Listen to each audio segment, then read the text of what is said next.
You know, as a Kingdom Hearts fan, it's really funny how we were not supposed to expect some big news when it comes to Kingdom Hearts. But this year, I can tell you right now, the story is gonna get incredibly wild. So if you thought we really were gonna take a break this year, think again.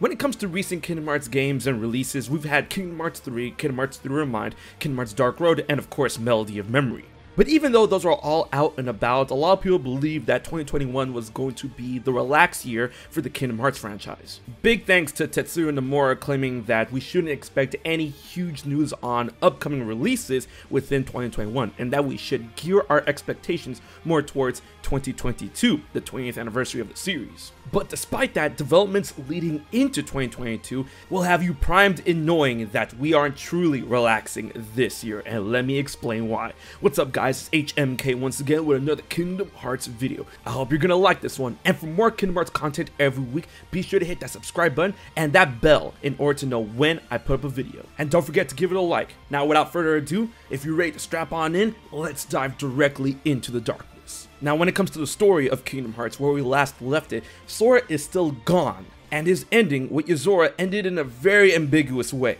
Regardless, his friends back in the real universe seem to have more and more clues on understanding where he is. He's in the world of fiction, unreality. So much so, they have enough clues by the end of Melody of Memory, Raikou is already on his way to the world of Quadratum. And with all things considered, Kingdom Hearts 3 Remind and Melody of Memory, it seems like it's a good launch pad in order to truly start off Phase 2, even though we already are in Phase 2. But it's after this and the words of Nomura that had a lot of us thinking that 2021 was gonna be a pretty dry year when it comes to Kingdom Hearts updates. It's only going to be dry in terms of video game updates, but not for the story, because a combination of both interesting and unfortunate aspects has us really looking forward to the story when it comes to the overall lore of Kingdom Hearts. And those aspects have to deal with Kingdom Hearts Union Cross Dark Road going offline this year.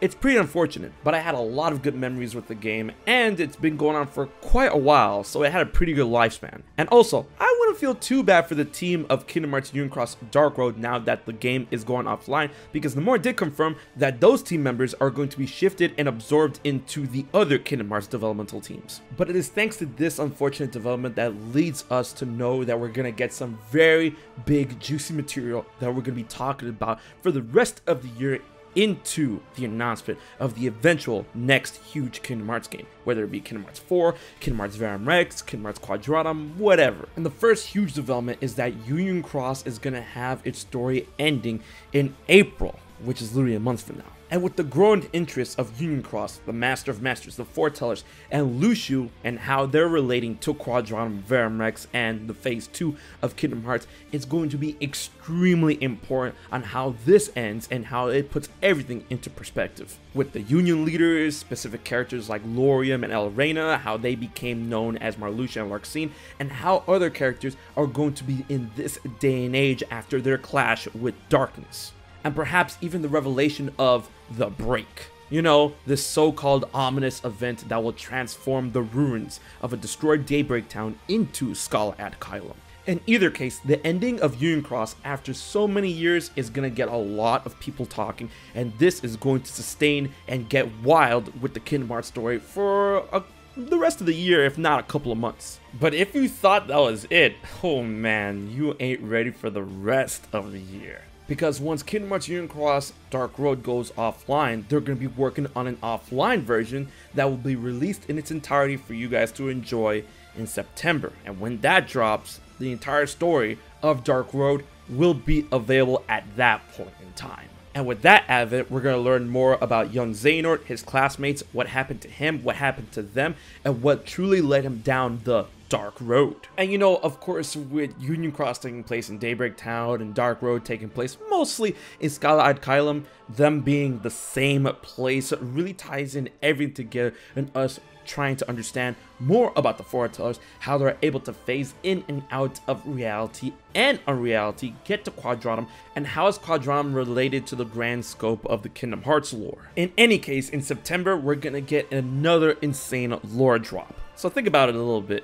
Union Cross happening in April, Dark Road happening in September, with a nice separation and sprinkling of lore and info between those gaps in months. We're gonna get some wild developments when it comes to the Kingdom Hearts lore. And in a sense, you can even say that they're priming us up for some grand big reveal that may hopefully happen sooner than we think. Because of course Tetsuya Nomura did state that 2022 is the year to look at, but when it comes to the first breath of information when it comes to the next Kingdom Hearts game that we can expect, it might be a lot sooner than we think. As a big event to look at all times is Jump Festa when it comes to Kingdom Hearts possibly being at something huge for an announcement. And the way Jump Festa works is that even though it's at the end of the year, it technically gets called the next year's event at that point in time. So at the end of this year, it will be known as Jump Festa 2022.